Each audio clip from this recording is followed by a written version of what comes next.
What's up, board game people? It's that time of the week again.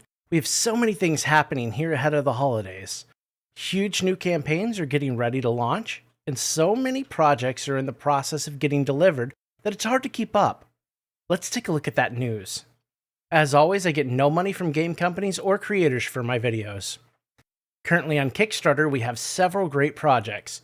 Finishing its run later today, Tainted Grail Kings of Ruin is sitting just shy of $4 million. Their final daily reveal shows Osbert the Shade.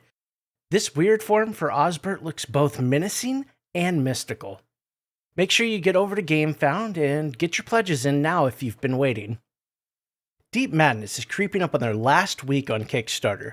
They've announced that this is the last reprint of the game. They're looking forward, not back now. There are also some stretch goals in the works that might help bring in some more funding if they can get them out soon. Wonderlands War has about a week and a half left on Kickstarter. The campaign is going great, sitting at just shy of $450,000. They've added some amazing add-ons, but it really looks like this is another project with no stretch goals. It's fun to see who does and doesn't offer them now. With the rebalancing they've done, and the expansion pack this campaign offers, there's never been a better time to RSVP for the Tea Party. This week is a big week for crowdfunding and board games. Coming up, we have the Oathsworn Into the Deepwoods reprint, Warcrow Adventures, and 20 Strong, all launching on Kickstarter.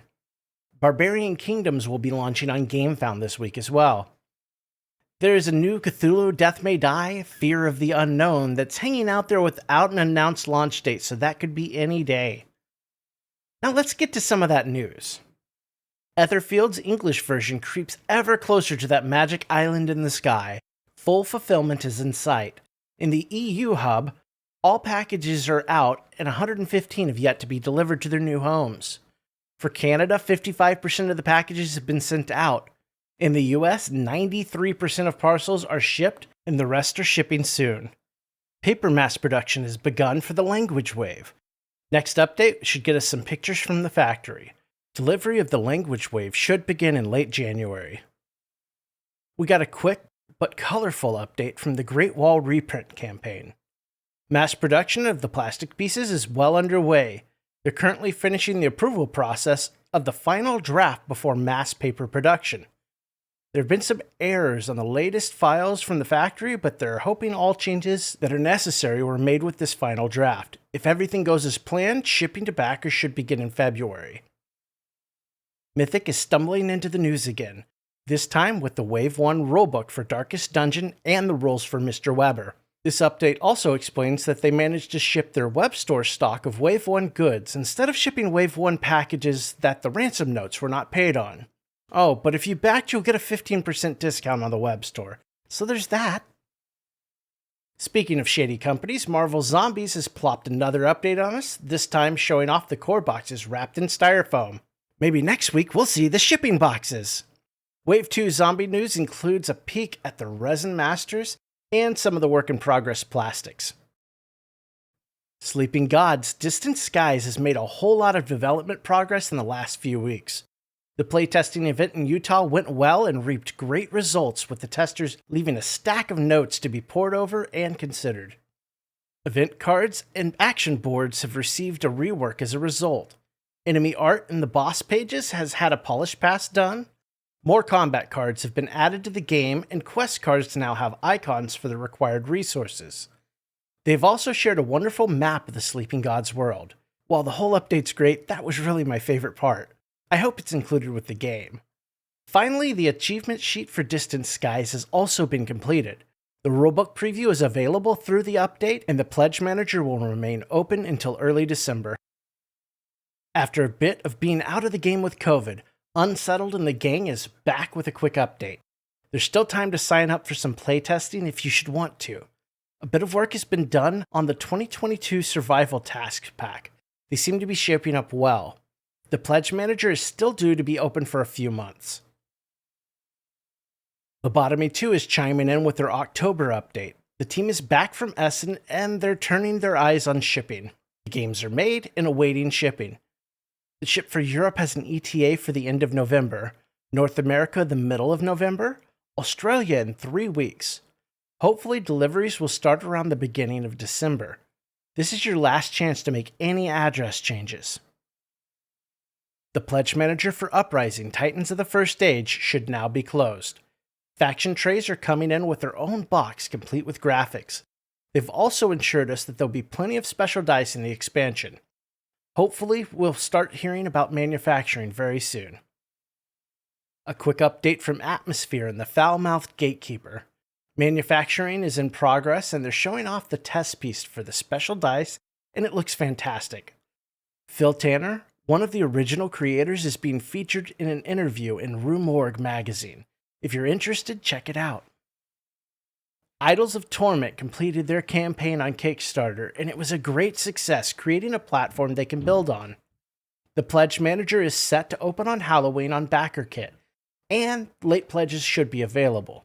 Miniature sculpts are complete, and the sprue molding is in process. They just need to get the draft rules into rulebook format and proof it for printing. STL files will be available as soon as Backerkit charges cards.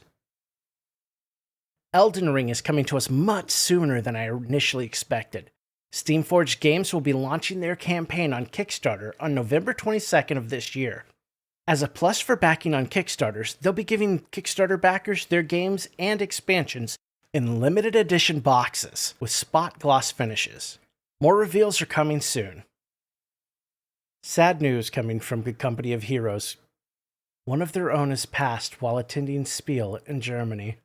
The note from Brian Gabrielson asks that we give them a few weeks to get their brother Chris home and put him to rest. Their greatest wish is still to deliver the project in honor of Chris. Our hearts go out to Brian and everyone at BCG during this trying time. Now, I feel obligated to place a spoiler alert here. If you haven't already read the Aeon Trespass Odyssey update for yourself, I'll be spoiling a little bit of the fun. Okay, well, you've been warned.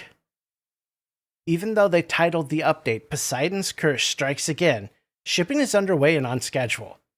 As of October 7th, all containers have left China, with the first having departed on the 27th of September. Barring no high seas or sea monsters, the first containers should reach the shipping hubs around November 11th. The rest of the update goes on to detail Cycle 4 and its development so far. Get ready for the harsh economy of resources they have planned, and a tale that stretches over 100 hours by itself. They're showing us terrain tiles, Wish Keen and Covetous cards, curse traits, and new gear. To cap it off, they put in some juicy pictures from Spiel. Make sure you check out the full update if you get a chance. It's linked in the video description. Oh, one last tease. It seems they'll be possibly ready to speak about the Sins of Hercules in December. If you act fast, you might be able to catch this deal. Boardlandia, a US retailer and online retailer, is offering Nemesis Lockdown for $119.99 as their deal of the week.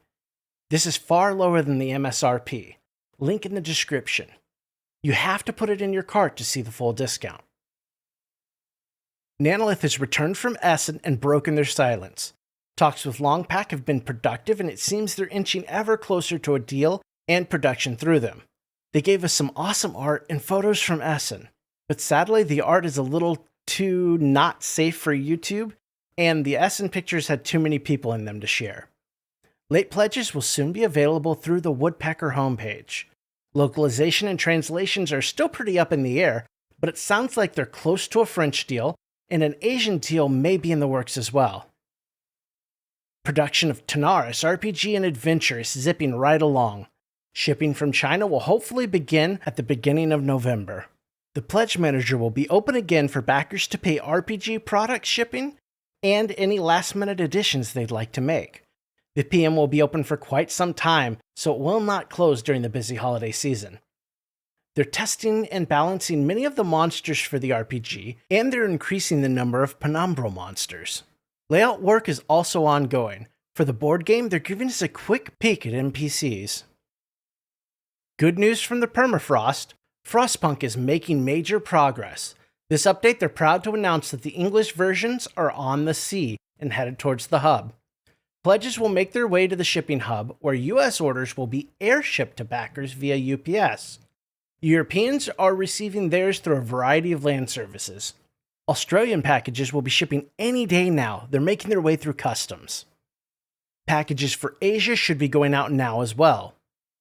Language versions are undergoing final checks for the printed materials and will begin production soon.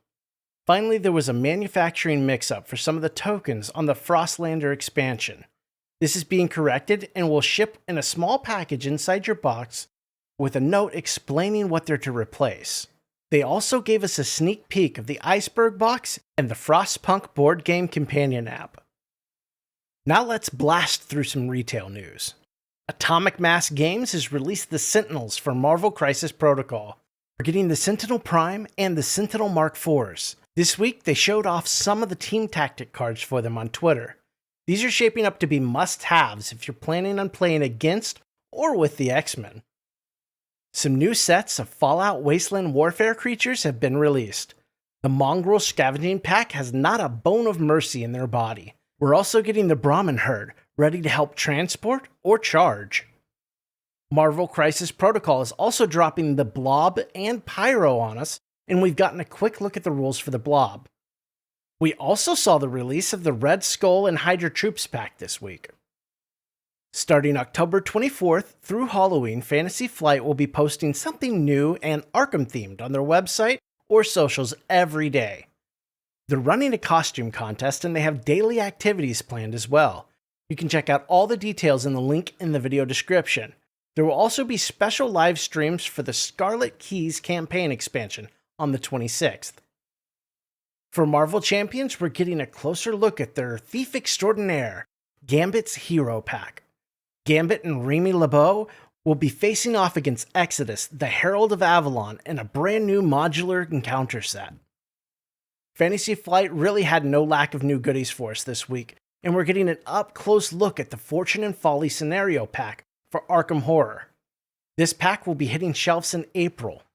Finally, the end for Fantasy Flight news. The Fellowship of the Ring Saga expansion is now available. The expansion contains 6 scenarios that recreate the adventures featured in the first part of the legendary The Lord of the Rings saga. Well, that's all the news I have for today. This stuff just keeps rolling in, so we'll be back next week with a whole new batch. Coming up this week, you should be seeing a few campaign guides, and there's always a possibility for something else to come our way. Thanks to everyone watching and commenting.